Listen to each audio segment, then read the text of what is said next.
भैंसदेही विधानसभा के सभी जगह भैंसदेही, चिल्कापुर, झल्ला सहकारिता बैंक समिति में पूर्व लोकसभा प्रत्याशी रामू टेकाम के नेतृत्व में सैकड़ों कार्यकर्ता और किसानों ने एसडीएम के नाम राज्यपाल को ज्ञापन सौंपकर किसानों की समस्या हल करने की मांग की। गौरतलब हो कि अभी मक्का और सोयाबीन की फसलों के लिए यूरिया खाद की आवश्यकता है और ऐसे में किसानों को यूरिया खाद नहीं मिलने से समस्याओं का सामना करना पड़ रहा है। खाद की कमी से फसलों को नुकसान हो रहा। वहीं कांग्रेस ने समय पर खाद और कर्ज माफ नहीं होने पर सड़कों पर आकर धरना प्रदर्शन और उग्र आंदोलन की चेतावनी दी। वहीं रामू टेकाम ने भाजपा सरकार पर हमला बोलते हुए विधायकों के खरीद फरोख्त के आरोप लगाए, तो वहीं सिंधिया को पार्टी छोड़ने पर नसीहत देते हुए कहा कि किसानों का 2 लाख तक कर्ज माफ कराए सिंधिया जी, नहीं तो आने वाले समय में प्रदेश की जनता सिंधिया जी को कभी माफ नहीं करेगी। हमारे लोकप्रिय कमलनाथ किसानों का कर्ज माफ कर किसानों को मजबूत करने काम कर रही थी, परंतु जब से भाजपा सरकार आई तब से किसान यूरिया खाद के लिए किसान परेशान है, तो कर्ज माफ नहीं होने से कर्ज के बोझ में किसान दबते जा रहा है। कार्यक्रम में मुख्य रूप से उपस्थित हनवंतरा पानसे, तिलकचंद सेठ, अशोक अडलेक, सुरेश गोस्वामी, विश्वनाथ देशमुख, दिनेश दवंडे, मंडल अध्यक्ष अशोक पंडागरे उपस्थित रहे। मुर्दाबाद मुर्दाबाद मुर्दाबाद, कृषि मंत्री मुर्दाबाद मुर्दाबाद मुर्दाबाद, शिवराज सिंह मुर्दाबाद मुर्दाबाद मुर्दाबाद, शिवराज तेरी तानाशाही नहीं चलेगी नहीं चलेगी, शिवराज तेरी गुंडागर्दी नहीं चलेगी नहीं चलेगी, जोर जोर की टक्कर में संघर्ष हमारा नारा है, जोर जोर की टक्कर में संघर्ष हमारा नारा है। किसानों को यूरिया देना होगा देना होगा देना होगा, किसानों को यूरिया देना होगा देना होगा देना होगा, किसानों के साथ अत्याचार बंद करो बंद करो बंद करो, किसानों के साथ अत्याचार बंद करो बंद करो बंद करो, शिवराज तेरी तानाशाही नहीं चलेगी नहीं चलेगी, शिवराज तेरी तानाशाही नहीं चलेगी नहीं चलेगी, जो जनता के हक में बात करेगा वही देश में राज करेगा, जो जनता की बात करेगा वही देश में राज करेगा, जो जनता की बात करेगा वही देश में राज करेगा, शिवराज तेरी तानाशाही नहीं चलेगी नहीं चलेगी, शिवराज तेरी तानाशाही नहीं चलेगी नहीं चलेगी, किसानों के साथ अत्याचार बंद करो बंद करो बंद करो, किसानों के साथ अत्याचार बंद करो बंद करो बंद करो, किसानों को यूरिया देना होगा देना होगा देना होगा, किसानों को यूरिया देना होगा देना होगा देना होगा, किसानों को यूरिया देना होगा देना होगा देना होगा, शिवराज सरकार होश में आओ होश में आओ होश में आओ, शिवराज सरकार होश में आओ होश में आओ होश में आओ, शिवराज तेरी तानाशाही नहीं चलेगी नहीं चलेगी, शिवराज।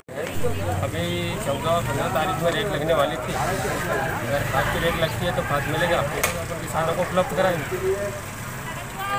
मैंने जो देखा है अभी यानी कि जून में जब बोनियाँ चालू हुई उस टाइम में यानी कि इतनी लोगों को परेशानी गई कि 8-8 दिन तक के बैंक में आना पड़ा, उसके बावजूद भी उनके न वो खाद मिला उनको और न कुछ यानी कि बीज समय पे मिला।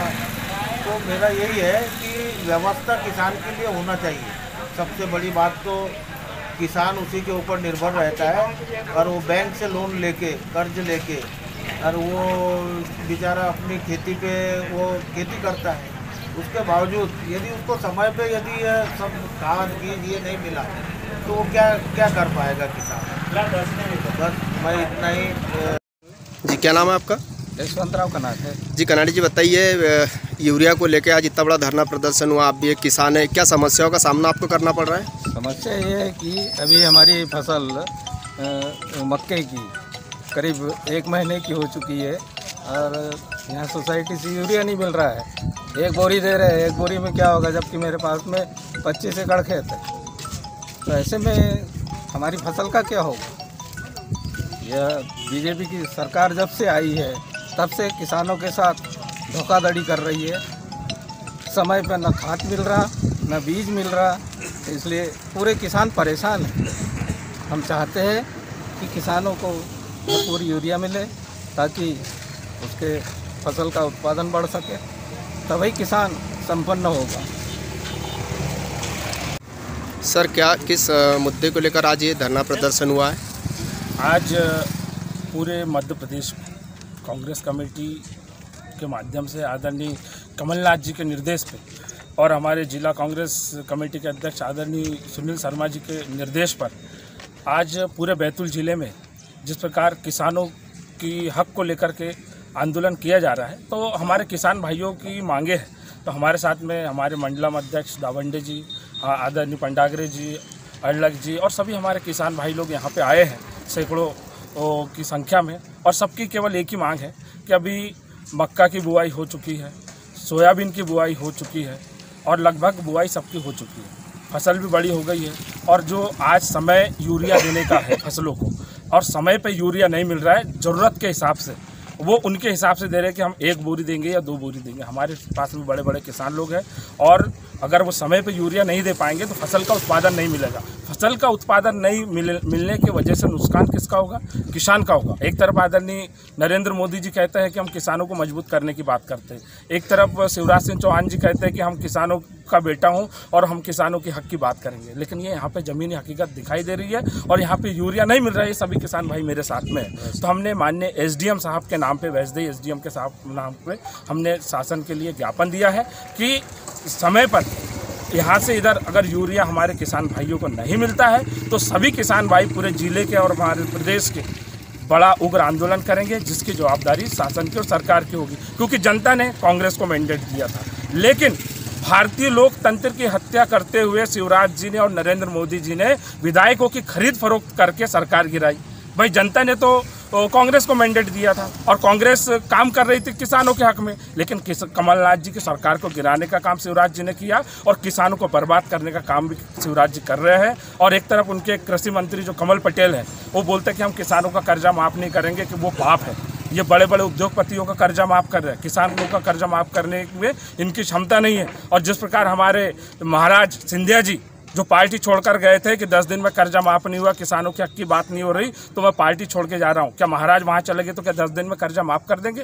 मैं पूछना चाहता हूं। ये लोकतंत्र की हत्या की गई और उसमें जितने भी नीचे से लेकर ऊपर बड़े विधायक बिके हैं, ये लोकतंत्र में इतिहास उनको याद करेगा और कभी मध्य प्रदेश की जनता इनको माफ़ नहीं करेगी। और हमारा केवल एक ही नारा है, किसान मजबूत होगा तो भारत मजबूत होगा। जय जवान जय किसान। क्या आपको लगता है जैसे सिंधिया जी आपके पार्टी छोड़ के भाजपा में गई है और एक सबसे बड़े मुद्दे को लेके गए कि किसानों का कर्जा माफ़ नहीं किया इसलिए मैंने कांग्रेस छोड़ी है, तो क्या आपको लगता है कि भाजपा भी किसानों का कर्जा माफ़ करेगी?